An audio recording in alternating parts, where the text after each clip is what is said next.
ശബരിമല സ്വർണ്ണക്കവർച്ചയുമായി ബന്ധപ്പെട്ട് കൂടുതൽ പേർക്ക് പങ്കുണ്ടെന്നാണ് സ്പെഷ്യൽ ഇൻവെസ്റ്റിഗേഷൻ ടീം ഈ ഘട്ടത്തിൽ വ്യക്തമാക്കുന്നത്. അതായത് പത്മകുമാറിനെ കസ്റ്റഡിയിൽ കിട്ടിക്കഴിഞ്ഞാൽ ഒരുപക്ഷെ കടന്നപ്പള്ളി സുരേന്ദ്രനെ കൂടി ചോദ്യം ചെയ്യുന്നതിലേക്ക് കാര്യങ്ങളെത്തും. കാരണം ആ കാലഘട്ടത്തിൽ ദേവസ്വം വകുപ്പിൻ്റെ മന്ത്രിയായിരുന്നത് കടകംപള്ളി സുരേന്ദ്രനാണ്. ഈ ഒരു പശ്ചാത്തലത്തിൽ കടകംപള്ളിയിലേക്ക് ഈ കേസിൻ്റെ അന്വേഷണം എത്തും എന്ന കാര്യത്തിൽ യാതൊരു സംശയവുമില്ല. ഈ ഘട്ടത്തിൽ സ്പെഷ്യൽ ഇൻവെസ്റ്റിഗേഷൻ ടീം റിമാൻഡ് റിപ്പോർട്ടിനകത്ത് ഉൾപ്പെടെ ചൂണ്ടിക്കാണിക്കുന്നത് കൂടുതൽ സ്വർണം ശബരിമലയിൽ നിന്നും കടത്തുവാനുള്ള ശ്രമമുണ്ടായി, മാസങ്ങൾ നീണ്ട ഗൂഢാലോചന നടന്നു, ഇതിൽ കൂടുതൽ ഉന്നതരായിട്ടുള്ള ആളുകൾ ഈ വിഷയത്തിൽ പങ്കെടുത്തിട്ടുണ്ട് തുടങ്ങിയ കാര്യങ്ങൾ റിമാൻഡ് റിപ്പോർട്ടിനകത്ത് ചൂണ്ടിക്കാണിക്കുന്നുണ്ട്. ഈ വാർത്തയുടെ വിശദാംശങ്ങളുമായി തിരുവനന്തപുരത്ത് നിന്നും പ്രജിത് മോഹനാണ് ചേരുന്നത്. പ്രജിത്തെ, വളരെ ഗുരുതരമായ ചില കാര്യങ്ങൾ റിമാൻഡ് റിപ്പോർട്ടിനകത്ത് സ്പെഷ്യൽ ഇൻവെസ്റ്റിഗേഷൻ ടീം പരാമർശിക്കുകയാണ്. മാത്രമല്ല, ഈ പത്മകുമാറിനെ കസ്റ്റഡിയിലെടുത്തതിന് ശേഷം റിമാൻഡിൽ ലഭിച്ചതിന് ശേഷം കൂടുതൽ ചോദ്യം ചെയ്യും. അതോടൊപ്പം തന്നെ അന്നത്തെ ദേവസ്വം മന്ത്രിയുടെ പങ്ക് സംബന്ധിച്ചുള്ള കാര്യങ്ങൾ അതിനുശേഷം ചോദ്യം ചെയ്യുമെന്നാണല്ലോ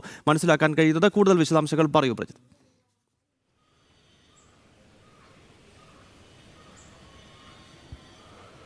ഗൗതം, ഈ സ്വർണ്ണക്കവർച്ചയുമായി ബന്ധപ്പെട്ട കൂടുതൽ ആളുകൾ ഉൾപ്പെട്ടിരിക്കാനുള്ള സാധ്യതയിലേക്കാണ് പ്രത്യേക അന്വേഷണ സംഘം വിരൽ ചൂണ്ടുന്നത്. അതോടൊപ്പം തന്നെ കൂടുതൽ സ്വർണം ശബരിമലയിൽ നിന്ന് കവർന്നുകൊണ്ട് പോകാനുള്ള പദ്ധതിയും ഉണ്ടായിരുന്നു എന്നുള്ളത് പ്രത്യേക അന്വേഷണ സംഘത്തിൻ്റെ പരിശോധനയിൽ ഇപ്പോൾ വ്യക്തമായിട്ടുണ്ട്. അതോടൊപ്പം ഈ സ്വർണ്ണക്കവർച്ചയ്ക്ക് മാസങ്ങൾ നീണ്ട ആസൂത്രണം ഉണ്ടായിരുന്നു. ആ ആസൂത്രണത്തിന് നേതൃത്വം നൽകിയതിൽ ഒരാൾ ഈ പറയുന്ന രീതിയിൽ പത്മകുമാർ തന്നെയാണ് എന്നുള്ള കാര്യത്തിലും പ്രത്യേക അന്വേഷണ സംഘം കണ്ടെത്തിയിട്ടുണ്ട്. അതോടൊപ്പം തന്നെയാണ് കൂട്ടിച്ചേർത്ത് വായിക്കുന്നതാണ് കഴിഞ്ഞ ദിവസം കേരളത്തിൽ പലയിടങ്ങളിലായി നടന്നിട്ടുള്ള പരിശോധനകൾ. ഒന്ന്, ഇതുവരെ ചിത്രത്തിലില്ലായിരുന്ന മൂവാറ്റുപുഴയിലെ ഒരു സ്വർണ്ണ വ്യാപാരി ചിത്രത്തിലേക്ക് വരുന്നു. അയാളുടെ വീട്ടിൽ പരിശോധന നടക്കുന്നു. പിന്നാലെ പത്മകുമാറിന്റെ ആറന്മുളയിലെ വീട്ടിൽ പരിശോധന നടക്കുന്നു. അങ്ങനെ കൂടുതൽ രേഖകളുമൊക്കെ തെളിവുകളുമൊക്കെ അന്വേഷണ സംഘത്തിന് ലഭിച്ചിട്ടുണ്ട് എന്നുള്ളത് നമ്മൾ കാണേണ്ടിയിരിക്കുന്നു. അപ്പോൾ സ്വാഭാവികമായും ഇതുവരെ അന്വേഷണത്തിലില്ലാത്ത മറ്റു ചിലർ കൂടി അന്വേഷണത്തിന്റെ പരിധിയിലേക്ക് വരുന്നുണ്ട് എന്ന് പറയുമ്പോൾ അത് ദേവസ്വം ബോർഡിന് പുറത്തു നിന്നുള്ള ആളുകളാണ്, അവർക്കും ഈ ഗൂഢാലോചനയിൽ പങ്കുണ്ട് എന്നുള്ള സംശയമാണ് ഇപ്പോൾ ഉയർന്നു നിൽക്കുന്നത്. എന്തായാലും പ്രത്യേക അന്വേഷണ സംഘം കോടതിയിൽ റിപ്പോർട്ടുകൾ സമർപ്പിക്കുമ്പോഴാണ് അക്കാര്യത്തിൽ വ്യക്തത വരിക. ഇതടക്കമുള്ള കാര്യങ്ങളിൽ പത്മകുമാറിനെ കൂടുതൽ ചോദ്യം ചെയ്യേണ്ടതുണ്ട് എന്നുള്ള വിലയിരുത്തൽ തന്നെയാണ് അന്വേഷണ സംഘമുള്ളത്. അതുകൊണ്ട് തന്നെ പത്മകുമാറിനെ കസ്റ്റഡിയിൽ വാങ്ങിക്കും. കസ്റ്റഡിയിൽ വാങ്ങി വിവിധ കാര്യങ്ങളിൽ, വിവിധ കണ്ടെത്തലുകൾ സംബന്ധിച്ചുള്ള കൂടുതൽ വ്യക്തത വരുത്തേണ്ടതുണ്ട്. ഒന്ന്, കടകംപള്ളി സുരേന്ദ്രനെതിരെ നൽകിയിരിക്കുന്ന ഒരു മൊഴിയുണ്ട്. അന്ന് ദേവസ്വം മന്ത്രിയായിരുന്ന കടകംപള്ളി സുരേന്ദ്രന്റെ ഓഫീസിൽ നിന്നാണ് ഉണ്ണികൃഷ്ണൻ പോറ്റിയുടെ അപേക്ഷ കൈമാറി ദേവസ്വം ബോർഡിലേക്ക് എത്തിയത് എന്നുള്ളത് കൃത്യമായി പത്മകുമാർ പറഞ്ഞു വയ്ക്കുന്നുണ്ട്. അപ്പോൾ സ്വാഭാവികമായും കടകംപള്ളി സുരേന്ദ്രനെ ചോദ്യം ചെയ്യേണ്ടി വരും. കടകംപള്ളി സുരേന്ദ്രനുമായി ബന്ധപ്പെട്ട് ഈ സ്വർണ്ണക്കവർച്ചയിൽ ഏതെങ്കിലും രീതിയിലുള്ള ആസൂത്രണത്തിലോ ഗൂഢാലോചനയിലോ പങ്കുണ്ടോ എന്നുള്ള കാര്യത്തിൽ പത്മകുമാറിന്റെ അടുത്ത് കൂടുതൽ ചോദ്യങ്ങൾ ചോദിക്കേണ്ടതുണ്ട്. അതോടൊപ്പം തന്നെ ഈ അന്വേഷണ സംഘം ഇപ്പോൾ പരിശോധിക്കുന്ന മറ്റൊരു കാര്യം, വിദേശ സ്വർണ്ണക്കവർച്ച സംഘങ്ങൾക്കടക്കം ഇതിൽ പങ്കുണ്ടോ, അല്ലെങ്കിൽ അത്തരത്തിൽ എന്തെങ്കിലും ഇടപെടലുകൾ ഈ സ്വർണ്ണക്കവർച്ചയുടെ ഭാഗമായിട്ടുണ്ടായിട്ടുണ്ടോ എന്നുള്ളൊരു പരിശോധന നടക്കുന്നുണ്ട്. അപ്പോൾ ഈ സ്വർണ്ണക്കവർച്ചയുടെ മുഖ്യ ആസൂത്രകനാണ് എന്നുള്ള കാര്യത്തിൽ ഏകദേശം ഉറപ്പു വന്നിരിക്കുന്ന പത്മകുമാറിനും ഈ പറയുന്ന ഏതെങ്കിലും രാജ്യാന്തര സംഘങ്ങളുമായിട്ട് ഏതെങ്കിലും രീതിയിലുള്ള ബന്ധങ്ങളുണ്ടോ തുടങ്ങിയിട്ടുള്ള കാര്യങ്ങളിലും കൂടുതൽ ചോദ്യങ്ങളുണ്ടാകും. അതോടൊപ്പം തന്നെയാണ് ഇപ്പോൾ പുതിയതായി വന്നിരിക്കുന്ന വളരെ നാൾ നീണ്ട ആസൂത്രണത്തിൽ കൂടുതൽ സ്വർണം ശബരിമലയിൽ നിന്ന് കവർന്നെടുക്കാൻ പദ്ധതിയിട്ടു എന്നടക്കമുള്ള കാര്യങ്ങളിൽ കൂടുതൽ വ്യക്തത വരുത്തേണ്ടതുണ്ട്. അതുകൊണ്ട് തിങ്കളാഴ്ച പത്മകുമാറിനായിട്ടുള്ള കസ്റ്റഡി അപേക്ഷ പ്രത്യേക അന്വേഷണ സംഘം കൊല്ലം കോടതിയിൽ സമർപ്പിക്കുന്നുണ്ട്. അതോടൊപ്പം ഈ പത്മകുമാറിനെ കസ്റ്റഡിയിലെടുത്ത് ചോദ്യം ചെയ്യുന്നതിനൊപ്പമോ അല്ലെങ്കിൽ അതിനുശേഷമോ ആയിരിക്കും കടകംപള്ളി സുരേന്ദ്രനെ വിളിച്ചു വരുത്തി മൊഴി രേഖപ്പെടുത്തുന്നതടക്കമുള്ള നടപടികളിലേക്ക് പ്രത്യേക അന്വേഷണ സംഘം കടക്കുക. എന്തായാലും ഏറ്റവും പുതിയ ഞെട്ടിക്കുന്ന വിവരം, കൂടുതൽ സ്വർണം ശബരിമലയിൽ നിന്ന് കടത്താൻ പത്മകുമാറും സംഘവും പ്ലാൻ ചെയ്തിരുന്നു എന്നുള്ളതാണ്. അതോടൊപ്പം തന്നെ കൂടുതൽ ആൾക്കാർക്ക് ഇതിൽ പങ്കുണ്ട് എന്നുള്ളതും.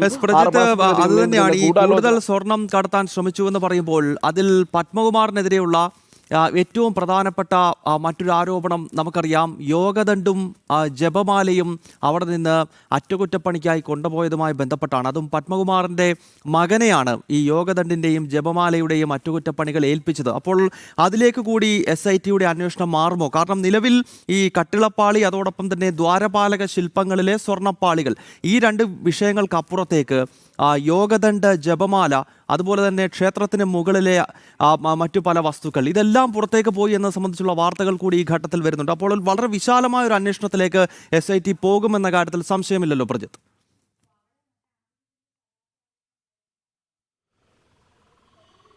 ഈ ഘട്ടത്തിൽ അങ്ങനെ ഒരു സംശയത്തിന് വകയില്ല ഗൗതം. കാരണം ഒന്ന്, പത്മകുമാറുമായി ബന്ധപ്പെട്ട് ഈ സ്വർണ്ണക്കവർച്ചയിൽ നിലനിൽക്കുന്നത് വലിയൊരു ഗൂഢാലോചന സംഘം തന്നെയുണ്ട് എന്നുള്ള കണ്ടെത്തലിലേക്കാണ് അന്വേഷണ സംഘം പോയിരിക്കുന്നത്. കൂടുതൽ ആളുകൾ ഈ സ്വർണ്ണക്കവർച്ചയുടെ ഭാഗമായിട്ടുണ്ട് എന്നുള്ളതും അന്വേഷണ സംഘം കണ്ടെത്തിയിരിക്കുന്നു. അപ്പോൾ സ്വാഭാവികമായും ഈ അന്വേഷണത്തിന്റെ ഒരു സ്പെക്ട്രം അത് വളരെ വലുതാണ്. നേരത്തെ ഒരു തവണ ഹൈക്കോടതിയിൽ നിന്ന് ഈ അന്വേഷണം പൂർത്തിയാക്കുന്നതിനുള്ള സമയം പ്രത്യേക സംഘം ചോദിച്ച് വാങ്ങിച്ചിരുന്നു. അതുപോലെ സമയം കൂട്ടി വാങ്ങിക്കാനുള്ള സാധ്യത നിലനിൽക്കുന്നുണ്ട്. കാരണം കൂടുതൽ ആളുകൾ ഈ സ്വർണ്ണക്കവർച്ചയിൽ ഉൾപ്പെട്ടിട്ടുണ്ട് എന്നുള്ളതും കൂടുതൽ ഗൂഢാലോചനകൾ നടന്നിട്ടുണ്ട് എന്നുള്ള കണ്ടെത്തലുകൾ ഉള്ളതും ഈ പറയുന്ന രീതിയിൽ പരിശോധനയും അന്വേഷണവും കൂടുതൽ ദിവസങ്ങളിലേക്ക് നീളാം എന്നുള്ളൊരു സാഹചര്യവും അവിടെ നിലനിൽക്കുന്നുണ്ട്. അപ്പോൾ വിശദമായ പരിശോധനയ്ക്ക് അന്വേഷണ സംഘം ഒരുങ്ങുമ്പോൾ കൂടുതൽ ആളുകളെ കസ്റ്റഡിയിൽ എടുക്കേണ്ടി വരും, കൂടുതൽ ആളുകളെ ചോദ്യം ചെയ്യേണ്ടി വരും.